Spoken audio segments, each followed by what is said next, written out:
Bonjour à tous et bienvenue dans votre JT Immobilier quotidien. Tout de suite le sommaire de ce lundi 16 avril. Dans votre édition, la conférence de presse des notaires s'est tenue à Paris. Les caméras de TV Imo y étaient.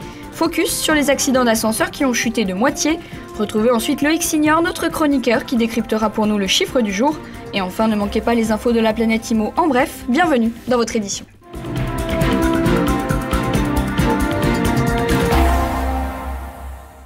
La note annuelle des notaires de France est sortie. Notre journaliste Adriano Recchia était présent lors de la conférence de presse.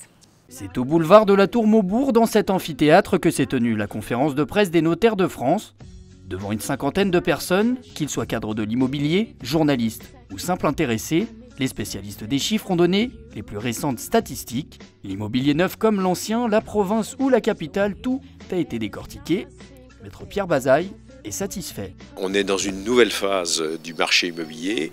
La crise, ça avait été effectivement en 2008-2009, lorsque le marché immobilier s'était trouvé plombé brusquement. Les participants ont été frappés par le fait que 2011 avait été une année record en termes de volume, avec pratiquement donc 860 000 ventes dans l'ancien, ce qui est inégalé depuis qu'on fait des chiffres, une analyse des chiffres de l'immobilier, c'est-à-dire depuis 1990. Alors que les questions des spécialistes se multiplient, les experts prennent des notes. Ils abordent finalement les propositions qui ont été faites aux partis politiques. Le notariat français donc, a fait des propositions donc, aux différents candidats, enfin à tous les candidats à la présidence de la République, notamment pour proposer une baisse des droits de mutation. Et l'autre mesure qu'on a proposée, c'est de faire en sorte que dès la première année d'un prêt, on rembourse pratiquement autant de capital que d'intérêt. Et si tous les candidats n'ont pas encore répondu, ces propositions semblent être favorablement accueillies par les partis.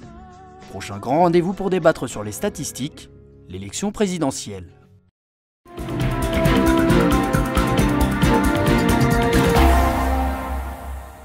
Souvent oublié, l'ascenseur dans les habitations est un vrai moyen de transport. Écoutez bien, plus de 100 millions de trajets par jour.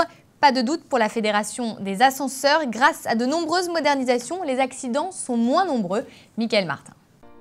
Selon un bilan publié par la Fédération des ascenseurs, 4,9 milliards d'euros, c'est ce qu'a coûté aux propriétaires immobiliers la mise en sécurité et la modernisation du parc d'ascenseurs français entre 2003 et 2011. Ce même bilan indique que la moitié des transports a plus de 25 ans et un quart du parc dépasse même les 40 ans.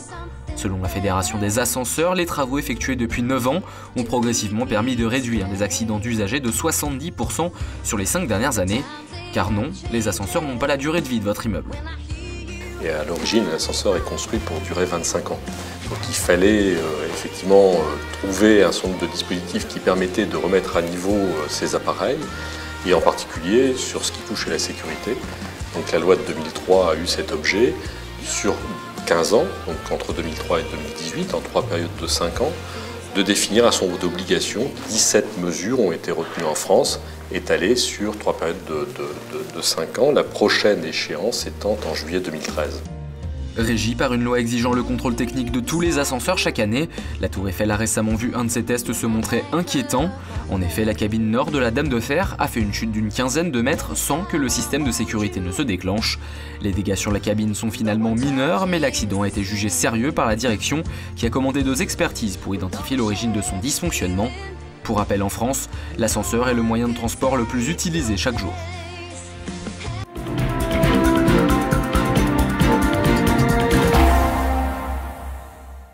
Allez, il est l'heure de notre chronique, le chiffre du jour avec le monsieur statistique Loïc Signor. Salut Loïc. Statistique, surtout les chiffres. Alors, quel est le chiffre justement cette semaine? Eh bien, mauvaise nouvelle pour les locataires, Alexandra. Les loyers vont pouvoir augmenter de 2,24%. Alors, vous allez me demander comment on calcule ce chiffre. Eh bien, c'est un indice, l'IRL, qui est calculé à chaque fin de trimestre. Et là, il augmente. C'est la plus forte hausse depuis décembre 2009. Alors, quelles sont les causes justement de cette augmentation? Toujours les mêmes. L'inflation est la principale responsable puisque cet indice, l'IRL, est calculé, indexé même directement sur l'inflation. La consommation augmente de 0,8% environ, soit 2,3% sur un an.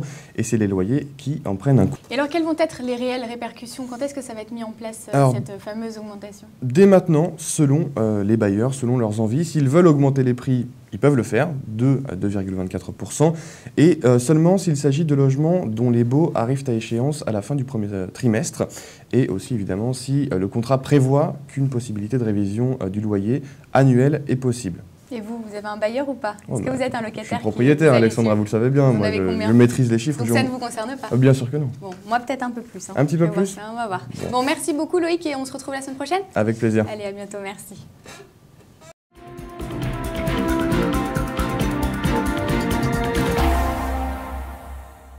Avant de se quitter, tout ce que vous devez savoir sur la planète IMO, c'est tout de suite dans notre Tout en Images. C'est parti. Les prix de l'immobilier résidentiel français pourraient chuter de 15% d'ici la fin 2013. Selon l'agence de notation Standard & Poor's, la pierre devrait ainsi revenir à son niveau de début 2009. Une baisse qui s'explique par la chute de la capacité d'emprunt des ménages français, chute qui devrait intervenir au cours des 18 mois à venir. Le baromètre de Century 21 confirme la baisse des transactions dans l'immobilier ancien pour cette année. Le réseau d'agences a observé un recul de 11,4% entre le premier trimestre 2012 et la même période il y a un an. Un repli encore plus prononcé pour l'Île-de-France où le nombre de transactions a reculé en moyenne de 16,45%. Les jeunes sont de plus en plus exclus de l'accession à la propriété, c'est ce que confirme le bilan annuel 2011 du marché de l'immobilier. Dressé par les notaires de France, le rapport fait état d'une baisse d'environ 3% de la part des acquéreurs de moins de 30 ans entre 2010 et 2011.